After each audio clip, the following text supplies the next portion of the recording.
দর্শক সকলকে শুভেচ্ছা, আশা করি সকলে ভালো আছেন। দর্শক এখন কিন্তু আমরা আমাদের যে ফাইবার নৌকার যে ইঞ্জিন সংযোজন করা হয় এই ইঞ্জিনগুলো কিন্তু আনবক্সিং করছে। আপনারা লক্ষ্য করুন, এই ইঞ্জিনটা কিন্তু এই নৌকাটা কিন্তু অলরেডি বিক্রি হয়ে গেছে আমাদের পাবনা জেলার ভোতা নামক গ্রামে। এই নৌকাটা আমাদের কাছে অলরেডি আমরা কিনে নিয়েছেন আমাদের কাছ থেকে। তো আমরা এখন আনবক্সিং করার চেষ্টা করছি। লক্ষ্য করুন দর্শক, আমাদের যে প্রধান এখানে হেল্পার ম্যানেজার সাহেব আছেন, কিন্তু সে কিন্তু অলরেডি এই নৌকার এই ইঞ্জিনটা কিন্তু চালানোর চেষ্টা করছেন খুব ধারালো ভোতা ছুরি দিয়ে। এবং এই ছুরি দিয়ে কিন্তু মানে সর্বোচ্চ চেষ্টা করছেন নৌকার ইঞ্জিনটা কিন্তু আনলক করার আর কি।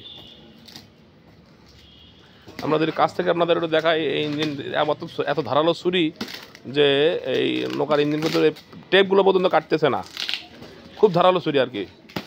চায়না থেকে আমদানি করা, একদম আমেরিকান ব্র্যান্ড, চায়না থেকে আমদানি করা হয়েছে এই ছুরিটা। আর ইঞ্জিনটা লক্ষ্য করুন আপনারা, এখন ইঞ্জিন আনলোড করা হচ্ছে। অলরেডি বেরোয় গেছে, ইঞ্জিনটা কিন্তু বেরোয় গেছে। আমি আপনাদের দেখাতে চাই, মানে ছুরির সাথে কিন্তু হাতে ধার বেশি, ততদূর মনে হচ্ছে আমার কাছে, কেন জানি।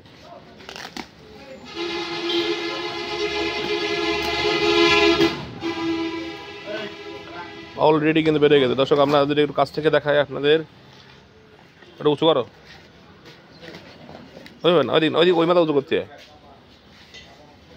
এই যে অলরেডি ইঞ্জিনটা বেরোয় গেছে, আমাদের আনলকিং করা চলতেছে। এই যে আমরা অলরেডি পেয়ে গেছি ইঞ্জিনটা, পেট্রোল ইঞ্জিন। কিছুটা পেট্রোল কিন্তু বের হয়ে গেছে অলরেডি কাজ করার কারণে। এই যে লক্ষ্য করুন দর্শক, এইখানে কিন্তু একটা পাখা আছে এর সাথে। এই পাখাটাতেই মূলত পানিটা কাটবে, পানি ঠেলে যাবে। এবং ওখানে না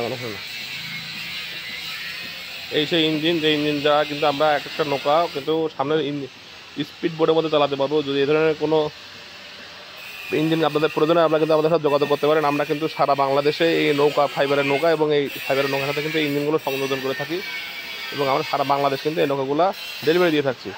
তো আজকে এই পর্যন্ত দর্শক, সকলে ভালো থাকবেন, সুস্থ থাকবেন, আশা করি। ধন্যবাদ সকলকে।